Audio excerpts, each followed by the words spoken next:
آپ یقین کریں جو ہم لوگ کہتے ہیں بہرحال اللہ سب کو اچھی زندگی دے، صحت دے، لیکن سلامتی والی زندگی دے.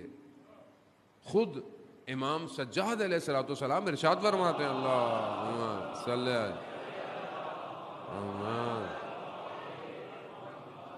امام ارشاد فرماتے ہیں کہ پروردگار زندگی ایسی ہو جو تیری عبادت میں گزرے، اس سے پہلے کہ یہ زندگی شیطان کی چراگاہ بن جائے اٹھا لے. زندگی اگر اس کی عبادت میں ہے تو بہتر ہے، اس سے پہلے کہ اگر خراب ہو. عزیزان محترم، دنیا سے جانے میں گھبرانا نہیں چاہیے آدمی کو، کیونکہ ہماری اٹیچمنٹ اتنی ہے نا دنیا سے. اب ہمیں ڈر لگتا ہے میں مر جاؤں گا تو کیا ہوگا. ابھی انسان مر جائے گا تو کیا ہوگا؟ سب سے پہلے اسے اپنی بلونگنگز، جو چیزیں اس کے ساتھ جڑی ہوئی ہیں، اس کا خوف ہوتا ہے. یہ کہاں جائے گا، یہ کہاں جائے گا، کیونکہ اٹیچمنٹ بہت زیادہ ہے نا. اور جب انسان کو اٹیچمنٹ نہ ہو تو بڑے آرام سے جائے گا. محلول دانا کہ جب وہ زمانے میں جو حاکم تھا، خلیفہ تھا، اس نے بولا کہ یہ قیامت والے دن سوال جواب کیسے ہوں گے؟ تو اس نے بولا ٹھیک ہے، روز قبرستان آ جانا. تو اس نے دیکھا قبرستان میں ایک بڑا سا توا، لوہے کا بدن کوئی چیز تھی جس پر نیچے آگ لگائی ہوئی، اس کو گرم کیا ہوا. سوال جواب کیسے ہوں گے؟ کہا ایسے ہوں گے، میں بتاتا ہوں. اس پر کھڑے ہو جاؤ اور اپنا نام اور جو جو تمہارے پاس ہے وہ بتاؤ. وہاں پہلے تم کھڑے ہو. بہلول دانا گئے، اپنا نام بتایا. دو تو کپڑے تھے، بولا یہ ہیں، واپس آ گئے. اب بادشاہ سلامت کھڑے ہوئے، وہ عالی جناب میں ہی پاؤں چل گیا. نام اتنا بڑا جیسے ہمارا ہوتا ہے علامہ، حجت الاسلام، مسلمین اور پتہ نہیں کیا کیا. ہم ناموں میں ہی پھنس گئے ہیں آج کل. تو یہ انسان نام میں اتنا پھنس گیا، وہ نام میں پھنس گیا وہ. تو ابھی وہ بتاتا کہ میں یہ لباس ہیں، یہ کپڑے ہیں، یہ تخت ہے، یہ تاج ہے، یہ ہیرے ہیں. تو قیامت ایسی ہے، جتنا کم سامان ہوگا اتنا سفر آسان ہوگا. جتنا رکھو گے اتنا جواب دینا ہے. وہ مولا کائنات حضرت علی ابن ابی طالب علیہ السلام،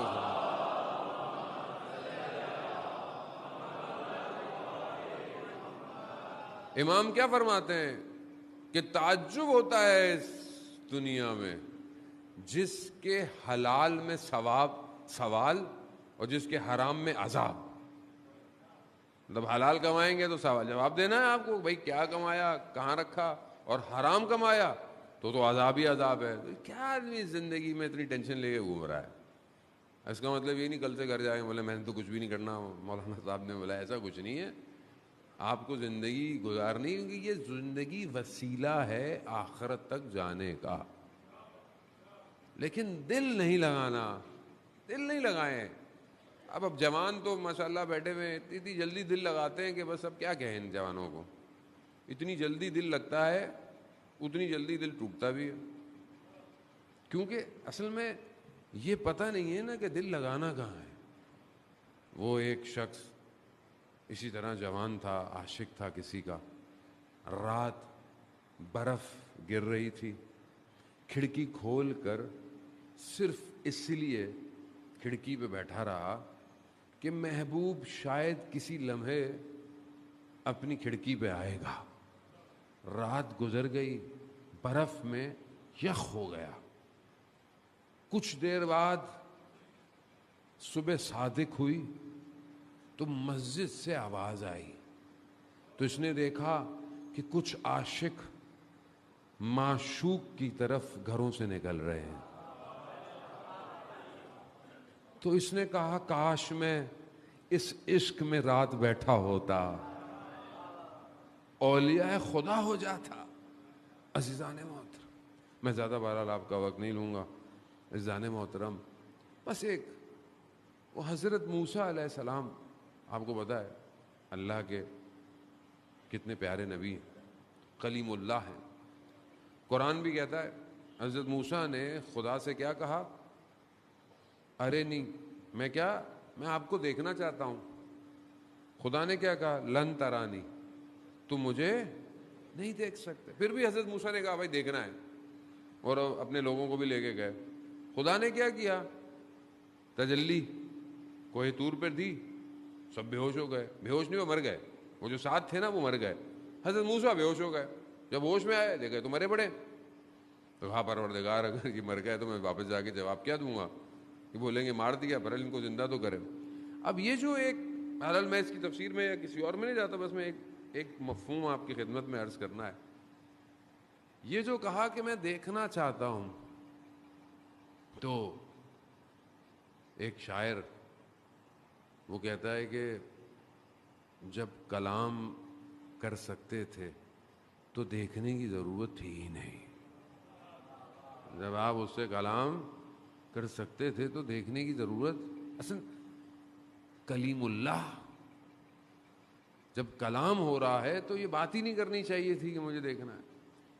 سعدی جو شاعر ہے بہت بڑا، وہ کہتا ہے کہ یہی جو خدا نے کہا نا کہ لن ترانی، تم مجھے نہیں دیکھ سکتے، خوب یہی بات خدا کی طرف سے آنا تمہارے لیے کافی تھا. کہ خدا کہہ رہا ہے کہ بس اصل تم نہیں دیکھ سکتے، اصل وہ تم سے کلام کر رہا ہے، اس سے بڑھ کر اور کیا ہو سکتا ہے. مگر حافظ جو ان سے بھی بڑا شاعر ہے، وہ اس واقعے کو کیا کہتا ہے، اور آپ سے التماس دعا. حافظ کہتا ہے کہ دیکھا یا دیکھنے کی خواہش تو اس کی جاتی ہے جس سے تم سے دور ہو.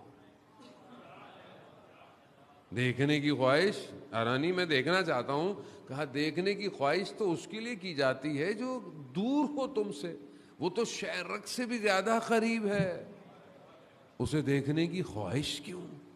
عزیزان محترم، بس اپنی زندگی میں لقاء اللہ کی کوشش کریں، خدا سے ملاقات، خدا سے ملیں.